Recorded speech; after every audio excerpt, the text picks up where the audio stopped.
ओम शांति। आज 12 तारीख है, शनिवार का दिन है। तो आज सारा दिन मैं तकदीरवान आत्मा हूँ इस स्वमान का अभ्यास करेंगे और अपनी ऊंच तकदीर बनाने का पुरुषार्थ करेंगे।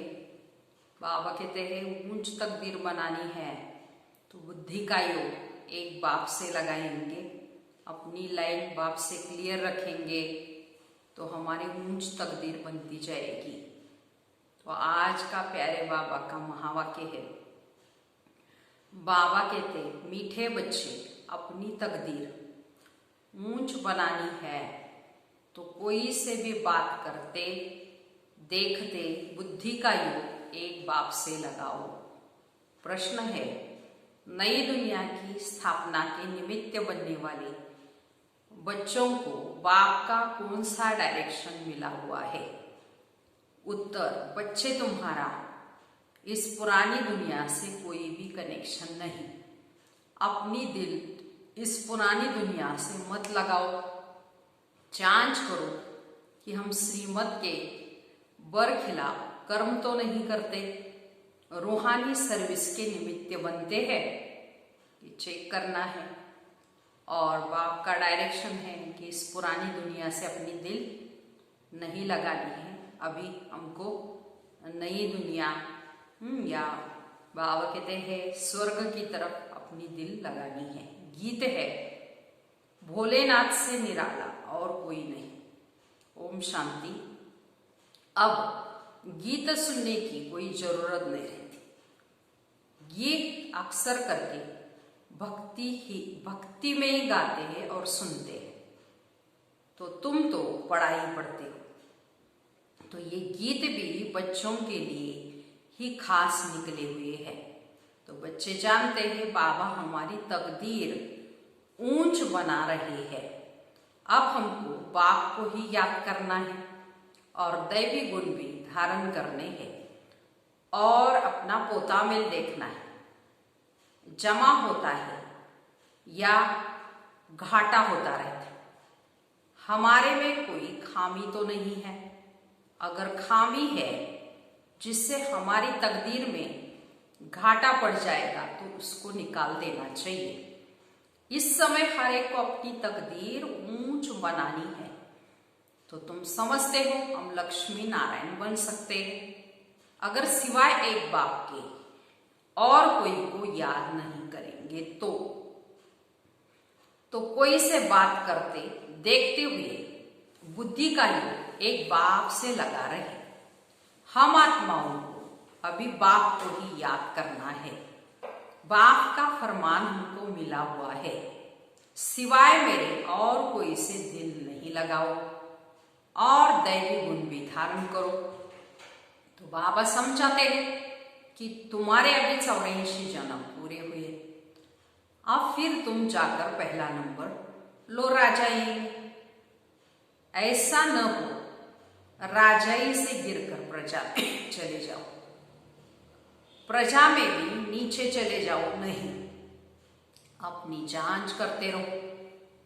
तो ये समझानी बाप बिगर तो कोई और दे न सके। बाप और टीचर को याद करने से डर रहेगा। ऐसा न हो हमको कोई सजा मिल जाए। तो भक्ति में भी समझते हैं पाप कर्म करने से हम सजा के भागी बन जाएंगे। बड़े बाबा के डायरेक्शन तो अभी ही मिलते हैं, जिसको श्रीमत कहते हैं। बच्चे जानते हैं कि श्रीमत से हम श्रेष्ठ बनते हैं। तो अपनी जांच करनी है कि कहाँ कहाँ हम श्रीमत के बरखिलाफ तो कुछ करते नहीं। जो बात अच्छी न लगे वो करनी नहीं चाहिए। अच्छे बुरे का तो अब समझते हो, आगे नहीं समझते थे। अब तुम ऐसे कर्म सीखते हो जो फिर जन्म जन्मांतर कर्म अकर्म बन जाते हैं। इस समय तो सब में यह 5 भूत प्रवेश है। अब अच्छी रीति पुरुषार्थ कर कर्मातीत बनना है, दैवी गुण भी धारण करने हैं। समय नाजुक होता जाता है, दुनिया बिगड़ती जाती है, दिन प्रतिदिन बिगड़ती ही रहेगी और इस दुनिया से तुम्हारा जैसे कि कनेक्शन नहीं है। इस दुनिया से तुमको अभी दिल नहीं लगानी है। तुम्हारा कनेक्शन है अभी नई दुनिया से, स्वर्ग से जो स्थापना हो रही है। तो तुम जानते हो हम निमित्त बनते हैं नई दुनिया की स्थापना करने के लिए। तो जो एम ऑब्जेक्ट सामने है उन जैसा हमको बनना है। तो कोई भी आसुरी गुण अंदर न हो। तो रूहानी सर्विस में लगे रहने से उन्नति बहुत होती है। प्रदर्शनी, म्यूजियम आदि बनाते हैं, समझते बहुत लोग आएंगे, उनको बाप का परिचय देंगे, फिर वो भी बाप को याद करने लग पड़ेंगे। सारा दिन यही ख्यालात चलते रहे। सेंटर खोल, सर्विस को बढ़ाए, ये रतन सब तुम्हारे पास है। बाप दैवी गुण भी धारण कराते हैं और खजाना भी देते हैं। तो तुम यहाँ बैठे हो, बुद्धि में है कि सृष्टि के आदि मध्य अंत को जानते हो, पवित्र भी रहते हैं। मन सा वाचा कर्मणा, कोई बुरा कर्म न हो, उसकी पूरी जांच करनी होती है। बाबा कहते हैं मैं आया हूं पतितों को पावन बनाने। तो उसके लिए युक्तियां भी बताते रहते हैं, उसमें ही रमन करते रहना है। सेंटर खोल, बहुतों को निमंत्रण देना है, प्रेम से बैठ किसी को भी समझाना है। ये पुरानी दुनिया अब खत्म होने वाली है। पहले तो नई दुनिया की स्थापना बहुत जरूरी है। तो स्थापना होती है संगम पर। ये भी मनुष्यों को पता नहीं कि अब संगम युग है। ये भी समझना है नई दुनिया की स्थापना और पुरानी दुनिया का विनाश, उसका अब संगम है। तो नई दुनिया की स्थापना श्रीमत पर हो रही है। तो सिवाय बाप के और कोई नई दुनिया की स्थापना की मत नहीं देंगे। तो बाप ही आकर तुम बच्चों से नई दुनिया का उद्घाटन कराते हैं। अकेले तो नहीं करेंगे, सब बच्चों की मदद लेते हैं। वो लोग उद्घाटन करने के लिए मदद नहीं लेंगे, आकर कैंची से रिबन काटेंगे। यहाँ तो वो बात नहीं, इसमें तो ब्राह्मण कुलभूषण मददगार बनते हो। तो सब मनुष्य मात्र रास्ता बिल्कुल मूंझे हुए है। पति दुनिया को पावन बनाना ये बाप का काम है। बाप ही नई दुनिया की स्थापना करते हैं, जिसके लिए रूहानी नॉलेज देते हैं। तो तुम जानते हो बाप के पास नई दुनिया के स्थापना करने की युक्तियां है। तो युक्ति है तो भक्ति मार्ग में उनको पुकारते हैं, हे पतित पावन आओ। भल शिव की पूजा भी करते, परंतु ये जानते नहीं कि पतित पावन कौन। तो दुख में याद करते हे भगवान, हे राम। तो राम भी निराकार को ही कहते हैं, निराकार को ही मूंछ भगवान कहते हैं। परंतु मनुष्य बहुत मूंझे हुए हैं। तो बाप ने आकर निकाला है। जैसे फागी में मनुष्य मूंझ जाते, ये तो बेहद की बात है। बहुत बड़े जंगल में आकर हम पड़े हैं। तो तुमको भी बाप ने फील कराया है कि हम फिर से जंगल में पड़े थे। ये भी अब पता पड़ा है कि ये पुरानी दुनिया है, इनका भी अभी अंत है। मनुष्य तो बिल्कुल रास्ता जानते ही नहीं। तो बाबा को पुकारते रहते, तुम भी पुकारते। अभी तुम पुकारते नहीं हो। अब तुम बच्चे ड्रामा के आदि मध्य अंत को जानते हो। 100 नंबर वार जो जानते हैं वो बहुत ही खुशी में रहते हैं, औरों को भी रास्ता बताने में तत्पर रहते हैं।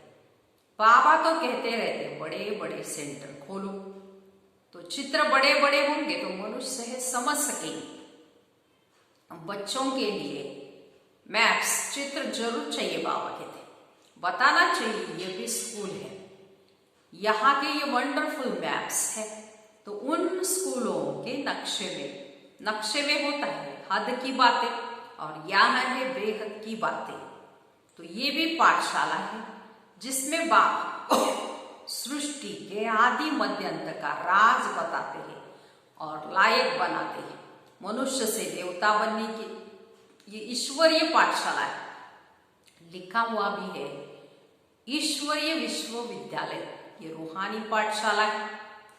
सिर्फ ईश्वरीय विश्वविद्यालय से भी मनुष्य समझ नहीं सकते। यूनिवर्सिटी में लिखना चाहिए ऐसा ईश्वरीय विश्वविद्यालय कोई है नहीं।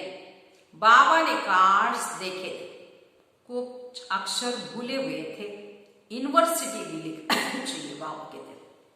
तो बाबा ने कितना बार कहा प्रजापिता अक्षर भी जरूर डालो, फिर भी बच्चे भूल जाते। लिखत पूरी होनी चाहिए, जो मनुष्यों को मालूम पड़े कि ये ईश्वरीय बड़ा कॉलेज है। बच्चे जो सर्विस पर उपस्थित है, जो अच्छे सर्विसेबल है, उनको भी दिल में रहता है हम फलाने सेंटर को जाकर उठाए, ठंडा पड़ गया उनको जगाए। उनकी माया ऐसी है जो घड़ी घड़ी सुला देती है। मैं स्वदर्शन चक्रधारी हूं, ये भूल जाते हैं। माया बहुत ही अपोजिशन करती है। युद्ध के मैदान में है, माया माथा मोड़कर उल्टे तरफ ले जाए, उसकी बड़ी संभाल करनी है। तो माया के तूफान तो बहुत सभी को लगते हैं, छोटे अथवा बड़े, सब युद्ध मैदान में। पहलवान को माया के तूफान हिला न सके, वह अवस्था भी आने वाली है। बाबा समझाते हैं समय बड़ा खराब है, हालतें बिगड़ी हुई है, राजा तो सब खत्म हो जानी है, सबको उतार देंगे, फिर प्रजा का प्रजा पर राज्य सारी दुनिया में हो जाएगा। तो तुम अपनी नई राजधानी स्थापन करते हो या राजाई का नाम भी खत्म हो जाएगा, पंचायती राज्य हो जाता है। तो जब प्रजा का प्रजा में हो तब तो आपस में लड़ेंगे झगड़े। तो स्वराज्य अथवा राम राज्य तो वास्तव में है नहीं, इसलिए सारी दुनिया में झगड़े ही होते रहते हैं। आजकल तो हंगामा सब जगह है। तो तुम जानते हो हम अपनी राजाई स्थापन कर रहे हैं, तो तुम सबको रास्ता बताते हो। बाबा कहते माँ में एकम याद करो, बाप की याद में रहे, औरों को भी ये समझाना है। देही अभिमानी बनो, देह अभिमान को छोड़ो। ऐसे नहीं कि तुम्हारे में सब देही अभिमानी बने हैं, नहीं, बनने का है तो तुम पुरुषार्थ करते हो, औरों को भी कराते हो। तो याद करने की कोशिश करते फिर भूल जाते हैं। तो पुरुषार्थ यही करना है, मूल बात है बाप को याद करना है। तो बच्चों को कितना समझाते, नॉलेज भी बहुत अच्छी मिलती है। मूल बात है पवित्र रहना है। बाबा पावन बनाने आए हैं तो फिर पतित नहीं बनना है। याद से ही तुम सतो प्रदान बन जाते हो, ये भूलना नहीं है। तो माया इसमें ही विघ्न डाल भुला देती है। रात दिन ये तात रहे कि हम बाप को याद कर सतो प्रदान बने। याद ऐसी पक्की होनी चाहिए जो पिछाड़ी में सिवाय एक बाप के और कोई भी याद न पड़े।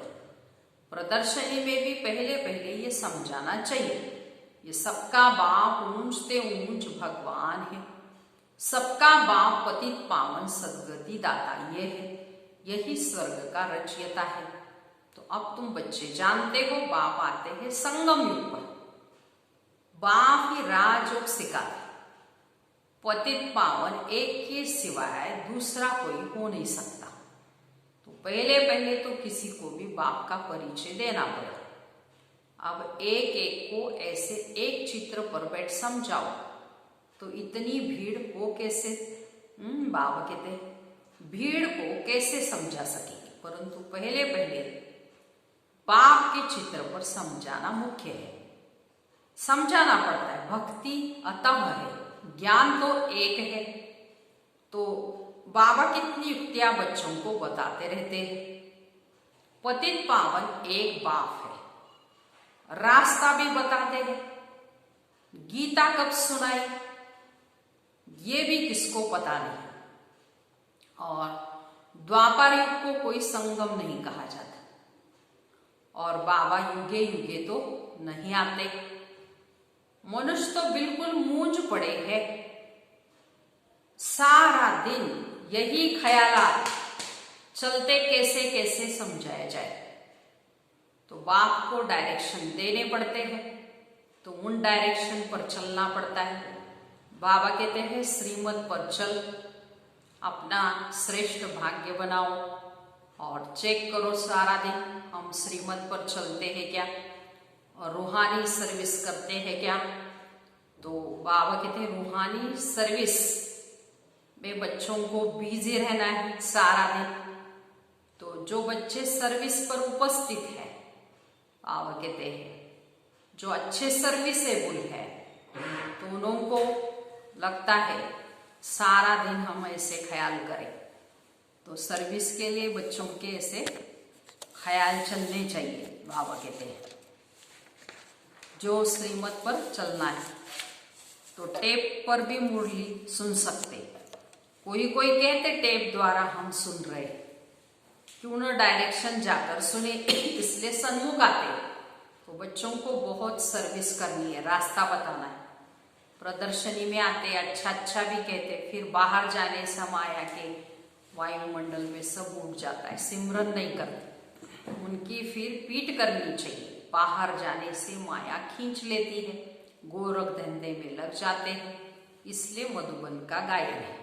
तो तुमको तो अभी समझ मिली है, तो तुम वहां भी जाकर समझाएंगे गीता का भगवान कौन। आगे तुम भी ऐसे ही जाकर माथा झुकाते। अभी तो तुम बिल्कुल तमो प्रधान बन गए हो, भक्ति छोड़ दिए, तो तुम अभी मनुष्य से देवता बन रहे हो। तो बुद्धि में सारी नॉलेज है, और क्या जाने प्रजापिता ब्रह्मा कुमार कुमारिया कौन है, तो तुम समझते हो वास्तव में तुम भी प्रजापिता कुमार कुमारी हो। तो इस समय ही ब्रह्मा द्वारा स्थापना हो रही है, ब्राह्मण कुल भी जरूर चाहिए ना। तो संगम पर ही ब्राह्मण कुल होता है।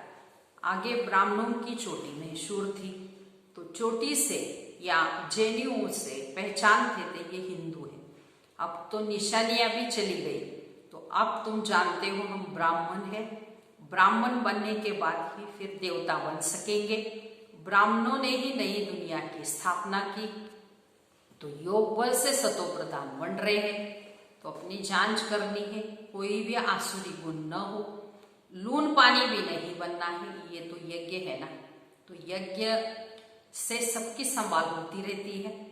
यज्ञ में संभालने वाले ट्रस्टी भी रहते हैं। यज्ञ का मालिक तो शिव बाबा है, ये ब्रह्मा भी ट्रस्टी है, यज्ञ की संभाल करनी है। तो बच्चों को जो चाहिए यज्ञ से लेना है, और कोई से लेकर पहनेंगे तो वही याद आता रहेगा। इसमें बुद्धि की लाइन बड़ी क्लियर चाहिए। अब तो वापस जाना है, समय बहुत थोड़ा है, इसलिए याद की यात्रा पक्की रहे, यही पुरुषार्थ बच्चों को करना है। अच्छा, मीठे मीठे सिकीलते बच्चों प्रति माता पिता बाप दादा का याद प्यार और गुड मॉर्निंग। रूहानी बाप की रूहानी बच्चों को नमस्ते। हम रूहानी बच्चों की रूहानी माता पिता बाप दादा को याद प्यार गुड मॉर्निंग और नमस्ते। हम बनेंगे फरिश्ते। वाह बाबा वाह, शुक्रिया बाबा शुक्रिया। अभी सारी मुरली का धारणा के लिए मुख्य सार सुनेंगे।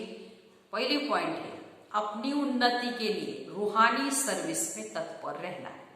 जो भी ज्ञान रतन मिले हैं उन्हें धारण करके दूसरों को कराना है। दूसरी पॉइंट अपनी जांच करनी है, हमारे में कोई आसुरी गुण तो नहीं है, हम ट्रस्टी बनकर रहते हैं, कभी लून पानी तो नहीं बनते, बुद्धि की लाइन क्लियर है। आज का वरदान कहना सोचना और करना, इन तीनों को समान बनाने वाले ज्ञानी को आत्मा भव। विस्तार है, अभी वानप्रस्थ अवस्था में जाने का समय समीप आ रहा है, इसलिए कमजोरियों के मेरेपन को व व्यर्थ के खेल को समाप्त कर कहना सोचना और करना समान बनाओ, तब कहेंगे ज्ञान स्वरूप। जो ऐसे ज्ञान स्वरूप ज्ञानी तो आत्माएं, उनका हर कर्म संस्कार गुण और कर्तव्य समर्थ बाप के समान ही होगा। वे कभी व्यर्थ के विचित्र खेल नहीं खेल सकते, तो सदा परमात्मा मिलन के खेल में बिजी रहेंगे। एक बाप से मिलन मनाएंगे और औरों को भी बाप समान बनाएंगे। ऐसे कहना, सोचना और करना तीनों समान होगा, उनका बाप समान स्थिति होगी। इसको ही ज्ञानी तो आत्मा कहते हैं। तो आज सारा दिन इस वरदान का अभ्यास करना है। स्लोगन है, सेवाओं का उमंग छोटी छोटी बीमारियों को मर्ज कर देता है, इसलिए सेवा में सदा बिजी रहो। अच्छा, ओम शांति।